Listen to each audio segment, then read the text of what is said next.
Greetings. Once again, my name is Father Mike McDermott, and it is good for all of us to be with one another this Monday of Holy Week.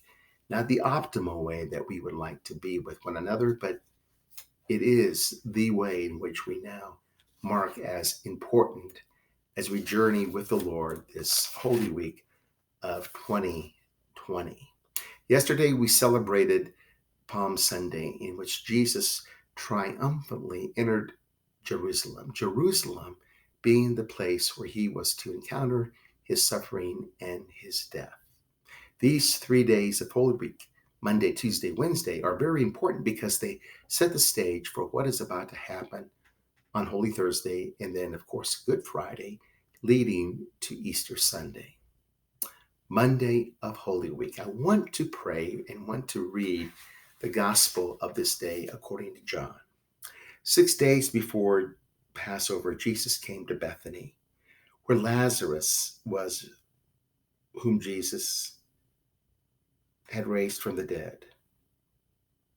They gave a dinner for him there, and Martha served, while Lazarus was one of those reclining at table with him.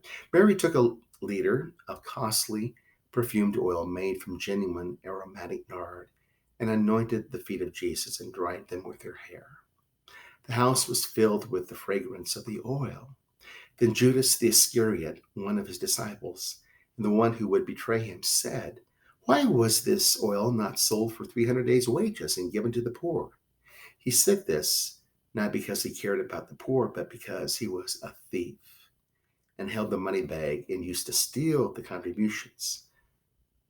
So Jesus said, "Leave her alone. Let her keep this for the day of my burial. You always have the poor with you, but you do not always have me."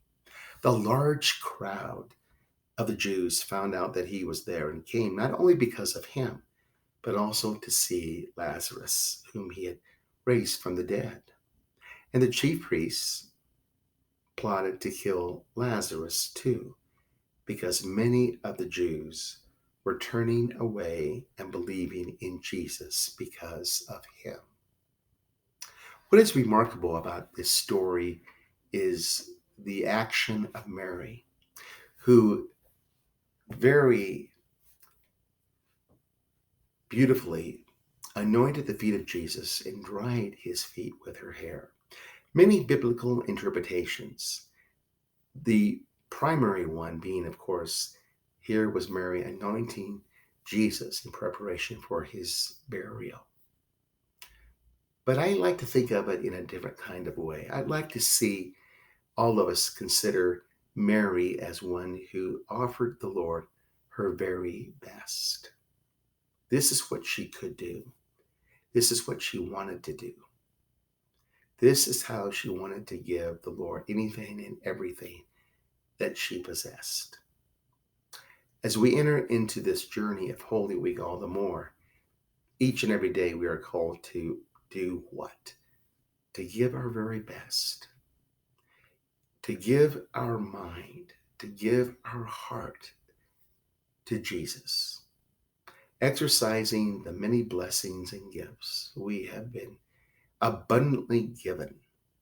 We are called to be better stewards of all of God's created blessings and gifts. But there's something else in this beautiful story, namely the fact that Mary exercised a real spirit of humility. Many times in counseling and therapy, I encounter people who constantly seek to do what they cannot do. That is perfectly normal. We, as human beings, want to be independent rather than dependent. But as Christians, we recognize what we can and cannot do. We call that humility, knowing that we are not independent of God, but we are dependent on God. We cannot live without God. In fact, now we cannot live without the community of faith. How appropriate as we again consider this global health crisis in each of our lives. What is it that we can do?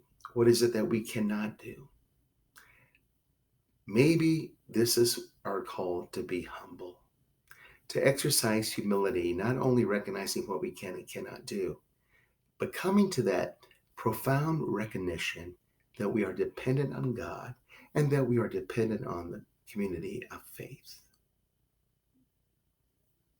Your reflection today, ideally, hopefully, revolves around simply the question: in what way do I recognize my dependency on God and my dependency on the Christian community, especially in light of the coronavirus? What can I do? What can God do? What can I do? What can the community of believers, the community of faith do? This is when we not only find ourselves working with God alone, but we find ourselves working with each other. That, I think, is going to ready ourselves for tomorrow and Wednesday of this most sacred of all weeks in the church here, Holy Week. Let us be humble and let us recognize our call to serve one another in humility. And in that way, is it not true that we, like Mary, offer the Lord, offer one another our very best? Make this day, this Monday of Holy Week, a very important day, a very prayerful day, as we once again lift up our hearts and minds to the God who comes to us and the God who saves us. Let us pray for one another.